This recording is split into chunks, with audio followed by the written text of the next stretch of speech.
Magandang umaga po. Marvel! Mayroon bang umiban sa klase ngayon? Wala po! Natutuwa akong malaman na naririto ang lahat. So bago tayo tumungo sa ating panibagong aralin, gusto ko lamang malaman kung natatandaan niyo ba ang topikong tinalakay natin kahapon? Oo. Mahusay. So inaanyayahan ko liwat ang tanan nga magtindog para sa aton nga short nga video. Ako isang komunidad. Ako'y.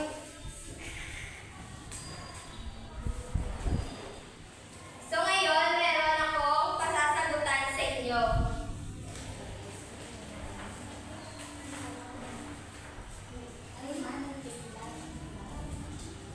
Maaari niyo bang basahin ang panuto?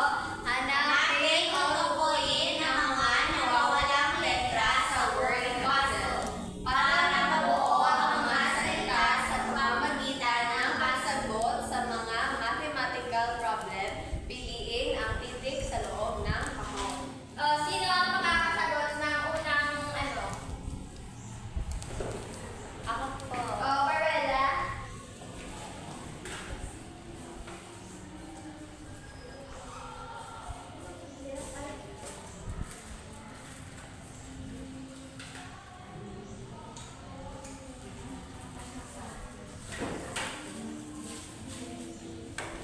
Number 2, Crispo.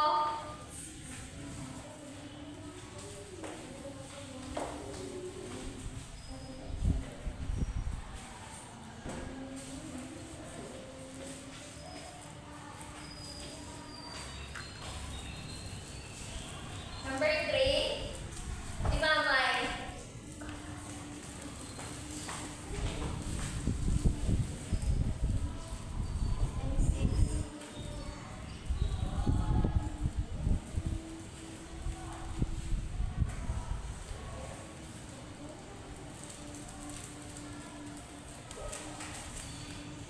Okay.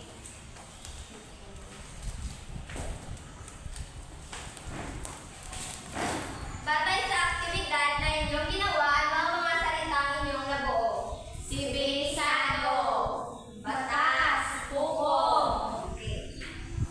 Sa ngayon, simulan na natin ang ating panibagong topiko. Pambansang pamahalaan ng Pilipinas. Layunin. Natutukoy ang kahulugan at halagahan ng pambansang pamahalaan. Naiisa-isa ang bumubuo ng pambansang pamahalaan at napapahalagahan ang pambansang pamahalaan. Pamahalaan. Isang samahan o organisasyong politikal na itinataguyod ng mga grupo ng tao na naglalayong magtatag ng kaayusan at mapanatili ang isang sibilisadong lipunan. Pinamumunuan at pinamamahalaan ng isang pangulo na siyang pangulo ng bansa at tuwang ang pangalawang pangulo. So ang pamahalaan, ginapamunuan sang pangulo or president niya, tas ginapuligan ng sasang yang vice president. Kahalagahan ng pamahalaan. Sino maaaring magbasa? Ronica? Kahalagaan ng pamahalaan. Ang pambansang pamahalaan ang tumitiyak sa maunlad na ekonomiya ng bansa o kaya sila rin ang mga siwa sa pambansang budget. Tinitiyak na ang karapatan ng mga mamayan ay napapangalagaan sa pamamagitan ng pagkakaloob ng serbisyong pagkabuhayan, pangkalusugan, pangkultura, pangsibe at pangpolitika. So, ang pambansang pamahalaan, sila ni kuno ang nagatiyak sa kaunlaran sa aton nga pungsod. Kag sila man ay ang nagapangalaga sa aton bilang nga mga karapatan bilang tao nga kasali sa isang lipunan. Next, Barreda, maaari mo bang basahin? Bumubuo ng mga proyekto batay sa pangunahing pangangailangan ng mga mamamayan na sasakupan nito. Namumuno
Isang